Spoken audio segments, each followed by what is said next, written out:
ரஜினிக்கும் சொந்த படத்துக்கும் ராசி இல்லை. சூப்பர் ஸ்டார் ரஜினிகாந்த் இப்போது 150 கோடி ரூபாய் சம்பளம் வாங்கி கொண்டிருக்கிறார். அவர் நடித்த படங்களெல்லாம் வசூலில் சாதனை புரிந்து வருகிறது. தயாரித்த தயாரிப்பாளர்கள், வாங்கிய விநியோகஸ்தர்கள், தியேட்டர் அதிபர்கள் அனைவருக்கும் லாபம் தருவது ரஜினிகாந்த் படங்கள். ஆனால் ரஜினிகாந்த் சொந்த படங்கள் எதுவுமே சரியாக போகவில்லை. சொந்த படத்துக்கும் அவருக்கும் ராசி இல்லை. முதலில் அவர் தயாரித்த படம் வீரா, அந்த படம் சுமாராக போச்சு. ஆனால் பாபா அட்டர் ஃப்ளாப், வாங்கிய அனைவருக்கும் பலத்த நட்டம். பலருக்கு பணத்தை திருப்பி கொடுத்தார் ரஜினிகாந்த். அதுக்கப்புறம் சௌந்தர்யா ரஜினிகாந்த் அவருடைய இளைய மகள் கோச்சடையான் என்ற கார்ட்டூன் படம் எடுத்தார். படம் அட்டர் ஃப்ளாப். இப்போது அவருடைய மூத்த மகள் ஐஸ்வர்யா ரஜினிகாந்த் லால் சலாம் படத்தை எடுத்தார். முதல் நாள் வசூல் ஆகா ஓஹோ, 2வது நாள் வசூல் அதல பாதாளத்துக்கு போனது. 4வது நாள் லால் சலாம் படத்தை தியேட்டரிலிருந்து எடுத்து விட்டார்கள்.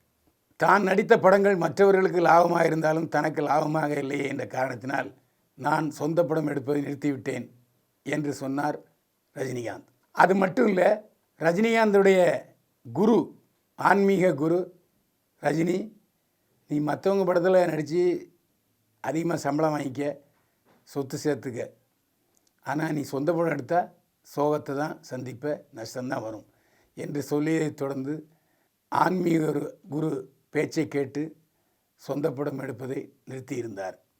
இப்போது அவருடைய மகள் ஐஸ்வர்யா ரஜினிகாந்த் எழுதி இயக்கிய லால் சலாம் படத்தை லைக்கா புரொடக்ஷன் தயாரித்தாலும் நட்டமாகிவிட்டது.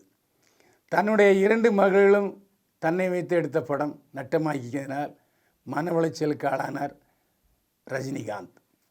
ரஜினிகாந்தை பொறுத்த வரைக்கும் அவர் சங்கீதான், அதில் எந்த சந்தேகமே இல்லை.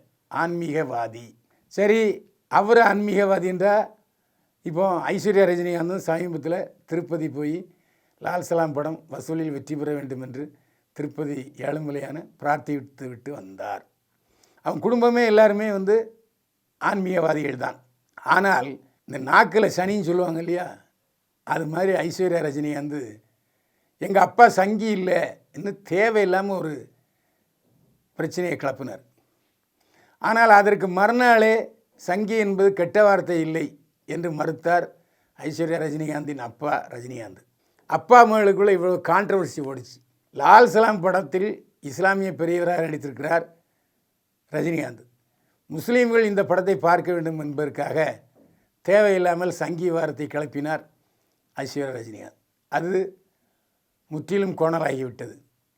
லால் சலாம் படத்தை இஸ்லாமிய பெரியவர்களும் பார்க்கல, இந்துக்களும் அந்த படம் இஸ்லாமியராக ரஜினிகாந்த் நடிச்சிருக்காருன்னு சொல்லி பார்க்கல. படமும் விறுவிறுப்பு இல்லாமல் ஒரு செய்தி படம், நியூஸ் ரீல் மாதிரியே விருதுக்குரிய படமாக இருந்ததால் படம் எதிர்பார்த்தபடி போகலை. ரஜினிகாந்த் படத்தில் ஆக்ஷன், டான்ஸு, விறுவிறுப்பு, பரபரப்பு, இதுதான் அவருடைய ஃபார்முலா. அதாவது என்டர்டெயின்மெண்ட் ஃபார்முலா. என்டர்டெயின்மெண்ட் ஃபார்முலாவிலிருந்து விலகிய படம் லால் சலாம். அதனால தான் படம் ஓடலை. இதுதான் உண்மை.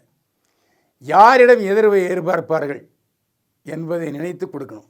இப்போ ரஜினி, கமல், அஜித், விஜய்லாம் ஆக்ஷன் ஓரியன்ட் ஃபார்முலா சப்ஜெக்டில் தான் நடிக்கணும். ஏன்னா அதுதான் பார்ப்பாங்க. என்டர்டெயின்மெண்ட் மூவி என்னுடைய நடிகர்கள் தான் நட்சத்திர நடிகர்கள். அவர்களால் தான் 100 கோடிக்கு மேலே சம்பளம் வாங்க முடியும். ஏன்னா ஜனங்க இப்போது என்டர்டெயின்மெண்ட்டுக்காகத்தான் படத்தை பார்க்க வர்றாங்க. அதை மீறி ஏதாவது விஷப்பரீட்சை செய்யணும், புதுசாக ஏதாவது கதை எடுக்கணும், அதில் நடிக்கணும்னு சொன்னால் நிச்சயமாக படம் வெற்றி பெறாது. இதற்கு உதாரணம்தான் லால் சலாம்.